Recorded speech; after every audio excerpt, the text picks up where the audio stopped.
Gustav Gressel ist mir jetzt auch zugeschaltet, Experte für Sicherheitspolitik. Hallo, Herr Gressel. Hallo.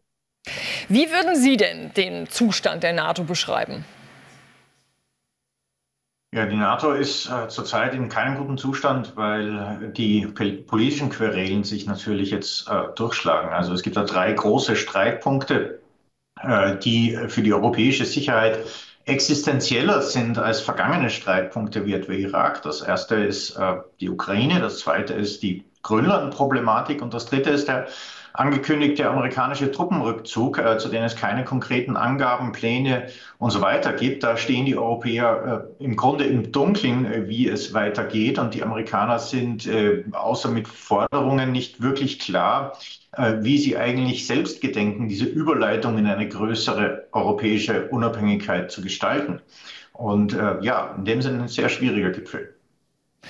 Nun ist es ja eigentlich so, dass man auch seitens der NATO, Generalsekretär Mark Rutte hatte ja angekündigt, man will entsprechend auch was auf den Tisch legen. Das ist dann für den Sommer geplant gewesen. Glauben Sie denn, da sind auch jetzt schon Vorbereitungen da? Kann man überhaupt die Amerikaner in dem Punkt mit irgendwas beschwichtigen? Ja, die Gespräche laufen schon seit längerem. Das Problem ist, es ist schwierig, die Amerikaner mit irgendwas zufriedenzustellen, weil zum Teil die Amerikaner selber nicht wissen, was sie genau von den Europäern wollen.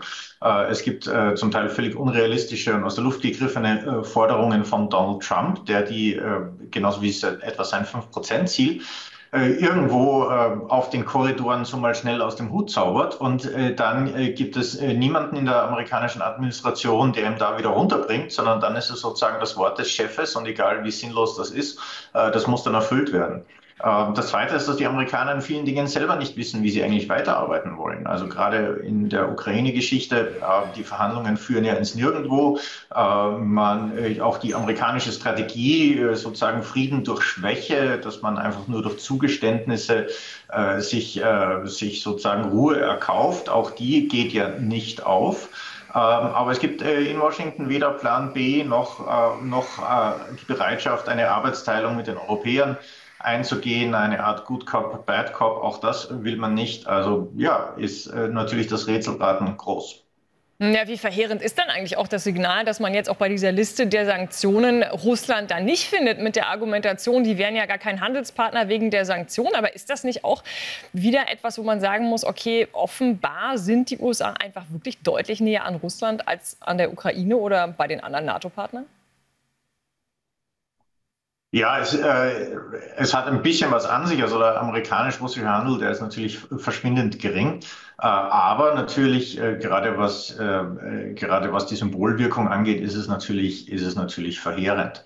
Aber da muss man ehrlich sagen, gibt es unter den Resteuropäern wenig Illusionen, dass man die Amerikaner und dass man da Donald Trump nochmal einfängt auf diesem Pferd. Die Sache, die jetzt für die Europäer wichtig ist, dass man schlimmere Entgleisungen in Washington möglichst verhindert. Also da geht es vor allen Dingen um unilaterale Sanktionserleichterungen, die ja von Trump, die von Teilen der amerikanischen Administration öfters ins Spiel gebracht werden. Und die würden natürlich Russland die Wiederaufrüstung nach den verheerenden Verlusten in diesem Krieg erheblich erleichtern und damit die ganzen Prognosen, wann Russland wieder fähig wäre, die NATO anzugreifen oder europäische Staaten anzugreifen, ja natürlich nach unten korrigieren, weil sie schneller aufrüsten. Und das ist sozusagen das zu verhindern, ist das primäre Ziel der Europäer. Wenn dann in der Restkosmetik sozusagen der Geschmack schief ist, der Geschmack ist schon in vielen anderen Dingen schief. Das ist jetzt sozusagen Nebenkriegsschauplatz.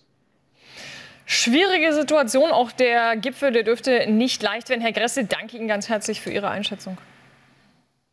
Vielen herzlichen Dank.